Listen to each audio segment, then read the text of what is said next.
YWCA Edmonton Rose Campaign was created to honor the memory of the heartbreaking events of the École Polytechnique tragedy. Katherine O'Neill, CEO, YMCA Edmonton, YWCA Edmonton, and Nathalie Provost, advocate and survivor of the Montreal Massacre, are here with more on the initiative. Good morning, ladies. Good morning. I want to thank you so much for joining us this morning, Nathalie. You've come pretty far for this, and you're speaking outside of Quebec. This is one of the first times. Yeah. Why don't we actually start with you? Why don't you take us back to the day and tell us about your experience with the tragedy? Oh, that's a hard beginning this morning.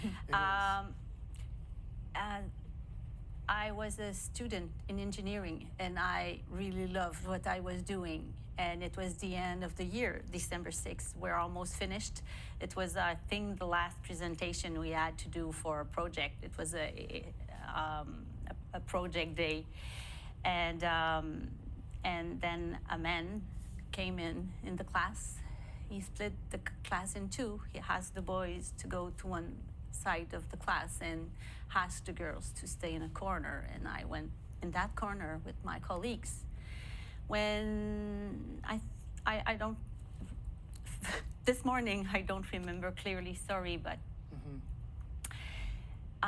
he yelled at the boys to get out of the class. And if I'm correct, he asked us if we know why, or there was one girl who asked why we're there, and he said he was against feminists. Wow. I answered him that I was not a feminist. My mind changed since then, but he began to shoot us, and wow. six of the 9 girls in that class died. I survived. Wow. So it was definitely a separation of the men and the women. Oh yeah. It was the killing of women because they are women studying in engineering. That was clear. It was a symbol, and it's the reality we faced that morning. How has this led you to advocate now for gender-based violence? My advocacy took formally place 15 years ago. I had the strength and I had the capacity, but my oldest son made me realize that because I was a spokesperson, not officially a spokesperson, but I was vocal right after the shooting on December 8th, because I was an involved student. I was in student unions. I was representing students in association. That was important in my values, in my personal values. So that's why I was public 2 days after. And it was important for me to tell the men of the school that they were not guilty. There was only one man who was guilty, and it was the killer. And so after that, I had the feeling that I was always repeating myself and explaining the same old story. But my son, when he was 12 years old, we saw a TV show regarding the Polytechnique massacre. And he told me, "Mama, why aren't you there?" And I explained to him, because I've said everything I had to say about that. And he said, "But you never told me, Mama." Wow. Not completely. And I realized that was true. He knew what happened to me. He knew why I was wounded. But I've never told the whole story. And I realized that I have to repeat it again and again and again, because you have to know you weren't there.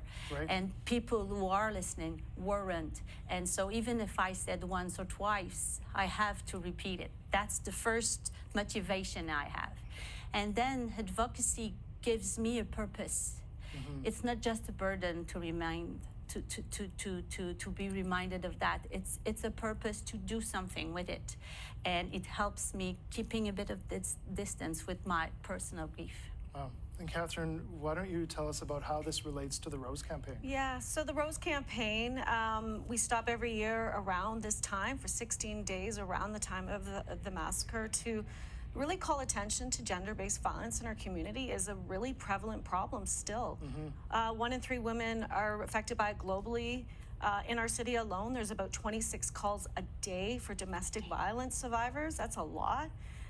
So we need to shine the brightest light possible on it, because while things have gotten better since 35 years ago, we still see that women and girls and gender diverse folks are disproportionately face violence in our community, and we all deserve to be safe. All of us. So we raise critical funds for our programming, so free counseling, things like that, but also raising community awareness that all of us have agency in stopping this violence. For sure.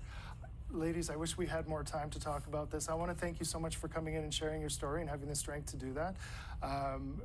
Yes, again, thank you so much. It's a pleasure. Yeah, and Natalie will be joining us tonight for our kickoff, so it will be really nice to share a story with the city tonight. Okay, perfect. So more people will be able to hear your Yes. story, and yeah, a lot of work that still needs to be done.